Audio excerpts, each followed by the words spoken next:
వీక్షకులందరికీ నమస్కారం. 2025వ సంవత్సరంలో షడ్గ్రహ కూటమి వస్తూ ఉన్నది. అనగా 6 గ్రహాలు ఒక రాశిలో కూడి కొంతకాలం పాటు ఉండబోతూ ఉన్నాయి. అయితే ఇది కొంత దుష్ప్రచారం జరుగుతూ ఉన్నటువంటిది ఏంటి అంటే, ఈ షడ్గ్రహ కూటమి కొన్ని వందల సంవత్సరాలకి, కొన్ని వేల సంవత్సరాలకు ఒకసారి వస్తుందని, లేకపోతే దీనివల్ల విపరీతమైనటువంటి పరిణామాలు మనం ఎదుర్కొనవలసి వస్తుందని, ఇలా అనేక రకాలైనటువంటి అపోహలు కొంత ప్రచారంలో ఉన్నాయి. అయితే ఒక విషయం గుర్తుపెట్టుకోవాల్సింది ఏంటి అంటే, ఈ 4 గ్రహాలు కూడి ఉండడం, త్రిగ్రహ కూటమి అయితే చాలా రెగ్యులర్గా వస్తుంది. పంచగ్రహ కూటమి కొంత రేర్, 5-6 నెలలకు వస్తుంది. షడ్గ్రహ కూటమి మరీ రేర్, కానీ ఇది రాకపోవడం అన్నది ఏమీ లేదు. కొన్ని వందల సంవత్సరాలు, కొన్ని వేల సంవత్సరాలకు ఒకసారి వచ్చింది. కుంభమేళా జరిగిన తర్వాత వచ్చింది, లేకపోతే ఇంకా రకరకాలైనటువంటి అపోహలు ఉండొచ్చు. కానీ మనం ఇందులో వాస్తవాలు ఏంటి, అవాస్తవాలు ఏంటి, అసలు దీనివల్ల వచ్చేటువంటి విపత్తులు ఏంటి అన్నది ఆల్రెడీ ఒక వీడియో చేయడం జరిగింది. దానికి సంబంధించినటువంటి డిస్క్రిప్షన్లో మనం ఆ లింక్ని పొందుపరచడం జరిగింది. అందులో కూడా మనం ఒకటే చెప్పాం. అయితే ఈ పంచగ్రహ కూటములు, షడ్గ్రహ కూటములు పట్టినప్పుడు ఏంటంటే కొన్ని ప్రకృతి వైపరీత్యాలు వస్తాయి. కొంతమంది మీరు గమనించండి, ఒక నెల రోజుల ముందు ఏదో సమ్ హెచ్ఎంపివి వైరస్ అనేదో వచ్చింది. ఇది కరోనా కంటే భయంకరంగా ఉంటుంది, ఈ షడ్గ్రహ కూటమి వల్ల ఇది వస్తుంది అనే దుష్ప్రచారం కూడా జరిగింది. ఆ టైంలోనే మనం చేసాం, అసలు అటువంటిది ఏమీ లేదు, అంత భయపడాల్సిన అవసరం లేదు అని. ఆ లింక్ కూడా మన డిస్క్రిప్షన్లో ఉంది, చూడండి ఆ వీడియో. అది దేశ కాలమానాలపై ఏ విధంగా ప్రభావితం ఉంటుంది అన్నది అందులో బ్రీఫ్గా చెప్పాను, చాలా వివరంగా. అలాగే అందులో ఒక మాట చెప్పాను, మరి 12 రాశుల వారికి షడ్గ్రహ కూటమి అన్నది ఏ విధమైన ఫలితాలను ఇస్తుంది అన్నది మనం వివరంగా వీడియో చేసుకుందామని చెప్పాను. సో ఈ షడ్గ్రహ కూటమి అన్నది ఏమిటంటే, షడ్గ్రహ కూటమి అంటే మళ్ళా ఒకసారి చూస్తే, మీన రాశి యందు మార్చి నెల 28వ తారీఖున పూర్వభాద్ర నక్షత్రం 4వ పాదంలోకి చంద్రుడు ప్రవేశించిన తర్వాత, చంద్రుడితో కలుపుకొని, అనగా చంద్రుడు, రవి, బుధుడు, శుక్రుడు, రాహువు, శనేశ్వరుడు, ఈ 6 గ్రహాలు కలిపి మీనరాశి యందు ఉండబోతూ ఉన్నాయి. సరే, ఈ 6 గ్రహాలు కూడడం వల్ల ఈ 12 రాశుల వారికి ఏ విధమైన ప్రభావం ఉంటుంది, ఇందులో ఏ రాశుల వారికి అదృష్టం పట్టబోతుంది, పడుతుందా అంటే నిజంగా పడుతుంది. ఏ రాశుల వారికి దురదృష్టం, నిజానికి అది దురదృష్టం అనకూడదు, కానీ ఏదైనా కొంత విపత్కరమైనటువంటి స్థానాల్లో కనుక ఈ గ్రహాలు పడితే అది కొంత ఇబ్బందే. కాబట్టి ఏ రాశులకి ఇది మంచిది, ఏ రాశులకి చెడు అనేటువంటిది మనం తెలుసుకుంటే, ఈ రాశులకి మంచిది అని నేను చెప్పేసాను అనుకోండి, మీరు పూర్తిగా చూడట్లా మానేస్తున్నారు. ఏ రాశులకి చెడు అని చెప్పేసినా కూడా మీరు చూడట్లా మానేస్తున్నారు. ఎందుకు? మంచి అయితే మంచి ఉంది, చెడు అయితే ఇక చెడే కాబట్టి వినేదే ఉందని మానేస్తున్నారు. అలా కాకుండా ఈ వీడియో పూర్తిగా చూడండి. ముందుగా మేషరాశి వారికి ఈ షడ్గ్రహ కూటమి అనేటువంటిది 12వ స్థానంలో పడుతోంది. మీరు గమనించండి, 12వ స్థానం అనేటువంటిది వ్యయభావము అన్నారు, ఖర్చుకు సంబంధించి, అలాగే సుఖంగా నిద్రపోవడానికి సంబంధించి, లేదా శరీరంలో ఏదైనా వైక్లభ్యానికి సంబంధించి, ఇలా కొన్ని రకాలైనటువంటి స్థానాలు. అయితే జాతకం వేరు, గోచారం వేరు. ఈ గోచారంలో కూడా వ్యయస్థానంలో గ్రహాలు పడ్డం అన్నది అంత మంచిదిగా ఏం చెప్పలేదు. ఎందుకంటే ద్వాదశాష్టమ జన్మస్థాన, ద్వాదశ అనేటువంటి దాంతోనే మొదలుపెట్టారు.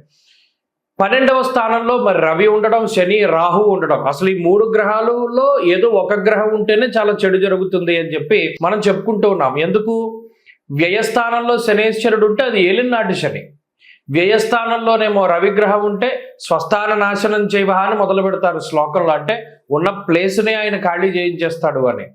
అలాగే రాహు 12లో ఉంటే దారిద్ర్యం, ధననాశంచ అన్నాడు. అంటే ఇలా చెప్పుకుంటూ పోతే చాలా ఇబ్బందికరమైనటువంటి పరిస్థితులు అసలు ఈ 3 ఒక గ్రహం ఉంటేనే వస్తుంది. మరి అలాంటిది ఈ 3 గ్రహాలు, ఇవి కాక ఇంకో 3 గ్రహాలు చిత్తభ్రంశం, వాతరోగం అని చెప్పి చంద్రుడి గురించి చెప్తారు. మరి ఇలా 6 గ్రహాలు 12లో ఉంటే అది మేషరాశికి మంచిది కాదు. ఓకే ఫైన్, మంచిది కాదు, ఖర్చు ఎక్కువ, స్థానచలనం కలుగుతుంది, అనారోగ్య సమస్యలు వస్తాయి, ఇలా చెప్పుకుంటూ పోతే చాలా ఉన్నాయి చెడు. మరి ఈ ఎఫెక్ట్ ఎంతకాలం ఉంటుందండి మేషరాశి వారికి అంటే? మినిమం 3 నుండి 4 నెలల పాటు ఈ ఎఫెక్ట్ ఉంటుంది. ఎందుకంటే ఈ గ్రహాలన్నీ మరలా 1, 2 స్థానాల్లోకి మారి తృతీయంలోకి వచ్చేంత వరకు కూడా దాని ఇంపాక్ట్ ఉంటుంది. అందువల్ల ఒక 4 నెలల పాటు, అంటే ఏప్రిల్, మే, జూన్, జూలై, ఈ జూలై చివరి వరకు కూడా మేషరాశి వారు చాలా జాగ్రత్తగా ఉండాలి. మరీ ముఖ్యంగా ఆరోగ్యాన్ని కాపాడుకోవాలి. వృత్తి ఉద్యోగాలు చేసేటువంటి వారికి ట్రాన్స్ఫర్లు అకారణంగా జరిగేటువంటి అవకాశం ఉన్నది, డబ్బు ఖర్చు కనబడుతూ ఉన్నది. ఇలా మేషరాశి వారికి ఇది కొంత ఇబ్బందికరమైన పరిస్థితి. అలాగే వృషభ రాశిని కనుక చూస్తే, నిజానికి మనం ఉగాది రాశి ఫలితాల్లో కానీ ఈ సంవత్సరం రాశి ఫలితాలు చెప్పినప్పుడు కూడా నేను ఒక మాట అన్నాను. ఈ సంవత్సరంలో మిగతా అందరిపైన పూర్తిగా ఆధిపత్యాన్ని చలాయించేటువంటి రాశి ఏదైనా ఉంది అంటే అది వృషభం మాత్రమే అని చెప్పి స్పష్టంగా చెప్పాను. సో ఇప్పుడు దానికి యాడెడ్ అడ్వాంటేజ్ ఏమవుతుంది? వృషభ రాశి వారికి ఈ షడ్గ్రహ కూటమి లాభస్థానంలో పడుతుంది. మన సంకల్పంలో కూడా ఏం చెప్తాము? సమస్త దోష గ్రహదోష నివారణ ద్వారా సమస్త గ్రహాణం సమస్త గ్రహ శుభ ఏకాదశ స్థాన ఫలాభాప్యర్థం అంటే 11వ స్థానంలో ఉన్న ఫలితం రావాలి అని మామూలుగా ఏదైనా పరిహారాలు చేసుకునే టైంలో సంకల్పం చెప్తారు. మరి నిజానికి అలాంటిదే 11వ స్థానంలో 6 గ్రహాలు ఉంటే అసలు ఇంకా అంతకు మించిన కుబేర యోగము, లక్ష్మీ యోగము, గజకి ఏమి పేరు పెట్టుకున్నా ఆ పేరుని ఇంకా బ్రహ్మాండమైన యోగాల పేర్లు పెట్టుకోవచ్చు. వృషభ రాశి వారికి అంత మంచిది. నిజంగా అదేదో సామెత చెప్పినట్టు నక్కతోక తొక్కినట్టు అంటారు కదా, అలాగే ఉంటుంది. ఎందుకంటే ఇటు గోచార పరిస్థితులు చాలా మెరుగాయి, అన్ని రకాలుగాను గొప్ప పరిస్థితుల్ని అనుభవిస్తూ గోచారంలో మరలా ఈ అపూర్వమైనటువంటి ఈ షడ్గ్రహ కూటమి కూడా చాలా గొప్ప ఫలితాలను ఇవ్వడం అనేటువంటిది వృషభ రాశి వారికి ఇక అసలు వారికి తిరిగి ఉండదు. ఈ మార్చి దగ్గర నుండి మొదలవుతుంది రాజయోగం అన్నది.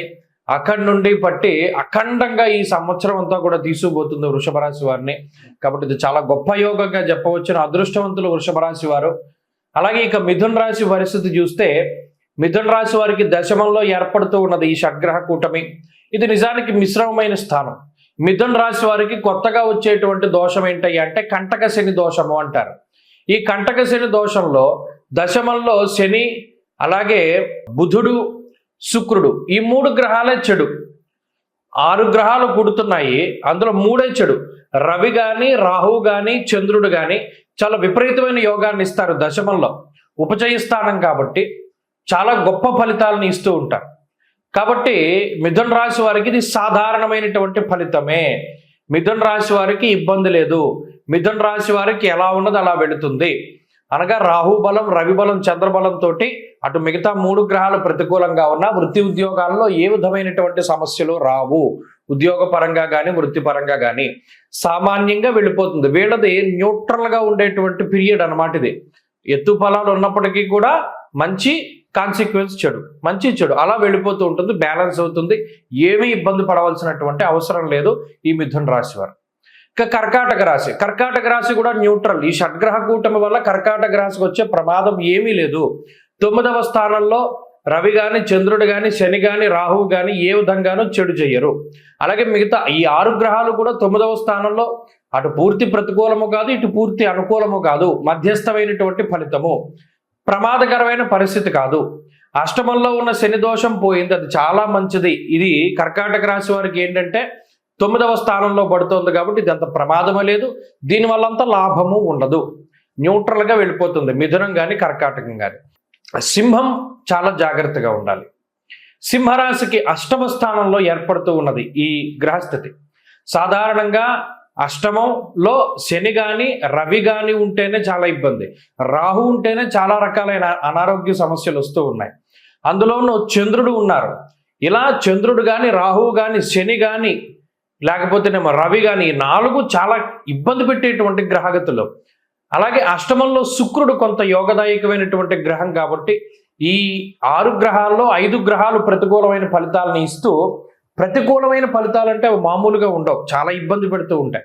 అందుకనే మనం ఒక విషయం చెప్పాం సంవత్సర ఫలితాలు చెప్పేటప్పుడు, ఈ ఏప్రిల్ నుండి మే నెల వరకు అంటే ఏప్రిల్, మే ఈ 2 నెలల్లో కూడా చాలా క్రూషియల్. ఈ సింహరాశి వారికి ఆరోగ్యం చాలా జాగ్రత్త చూసుకోవాలి. ప్రయాణాలు చేసేటప్పుడు చాలా కేర్ఫుల్గా ఉండాలి. అలాగే ఏది నిర్ణయం తీసుకునేటప్పుడు కూడా చాలా జాగ్రత్తగా ఉండాలి అనేటువంటి విషయాలు మనం చెప్పడం జరిగింది. కాబట్టి సింహరాశి వారు ఏప్రిల్ నెల, మే నెల చాలా జాగ్రత్తగా ఉండాలి. ఏప్రిల్, మే, జూన్ నెలలంతా కూడా చాలా కేరింగ్గా ఉండాలి. ఈ షడ్గ్రహ కూటమి ప్రభావం తీవ్రంగా పడడానికి అవకాశం ఉంటుంది కాబట్టి చాలా జాగ్రత్తలు తీసుకోవాలి. జాతకంలో దశలు బాగుంటే కొంత దాటగలుగుతారు, లేకపోతే ఇది చాలా ఇబ్బంది. ప్రయాణాల విషయంలో చాలా జాగ్రత్తలు తీసుకోండి. హెల్త్ ప్రాబ్లమ్స్, స్కిన్ ప్రాబ్లమ్స్, లేదా ఫైనాన్షియల్ ప్రాబ్లమ్స్, ఇలా ఏ రకంగానైనా అది ఇబ్బంది పెట్టచ్చు. కాబట్టి వీరికి చాలా జాగ్రత్త అవసరం, దైవానుగ్రహం చాలా అవసరం. ఇక కన్యా రాశి వారి యొక్క స్థితిగతులను చూసినప్పుడు ఇది 7వ స్థానంలో పడుతూ ఉన్నది కాబట్టి షడ్గ్రహ కూటమి ఇదంత ప్రమాదకరమైనటువంటిది ఏమీ కాదు. ఎందుకంటే సప్తమ స్థానం అన్నది న్యూట్రల్లో. ఇప్పటి వరకు యోగిస్తూ ఉన్న శని మారిపోయారు, రవి మారిపోయారు, బుధుడు మారిపోయారు, చంద్రుడు యోగిస్తారు సప్తమంలో. శుక్రుడు యోగకారకుడు కాదు, బుధుడు కాదు.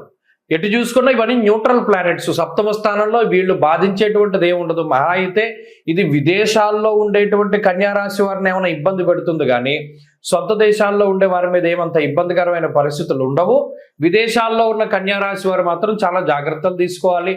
అకారణంగా వారు స్థానచలనం జరిగి సొంత ప్రాంతాలకు రావడానికి అవకాశం ఉంటుంది, కాబట్టి దీని పరంగా చాలా జాగ్రత్తలు తీసుకోవాలి. ఇక తులారాశి వారి యొక్క స్థితిగతులను చూస్తే 6వ స్థానంలో ఈ షడ్గ్రహ కూటమి ఏర్పడుతోంది. చాలా గొప్ప అదృష్టము అని చెప్పచ్చు. తులారాశి వారికి పడుతూ ఉన్నటువంటి అదృష్టము. షష్ఠ స్థానమందు శని, రాహువు, రవి కూడి ఉండడం. 3 గ్రహాల్లో ఏ ఒకటి ఉన్నా అఖండ రాజయోగం. 3 కలిపి ఉంటే బ్రహ్మాండమైన రాజయోగం. దాన్ని తప్పించేవాడు ఎవడు ఉండడు. అంటే ఈ షష్ఠ స్థానంలో పట్టేటువంటి రవి కానీ, రాహువు కానీ, శని కానీ, బుధుడు కానీ, చంద్రుడు కానీ, అంటే మెజారిటీ 5 ప్లానెట్స్ వీళ్ళకి అనుకూలం కాబట్టి తులారాశి వాళ్ళు రూల్ చేయగలుగుతారు. వారు అనుకున్నది సాధించగలుగుతారు. రుణబాధలు, రోగబాధలు, శత్రుబాధల నుండి బయటపడగలుగుతారు. ప్రత్యేకించి మానసికంగా చాలా ఆనందంగా ఉండగలుగుతారు. ఆరోగ్యపరంగా ఉండగలుగుతారు. అలాగే వృత్తి ఉద్యోగాల్లో ఎదుగుదల కనబడుతూ ఉంటుంది.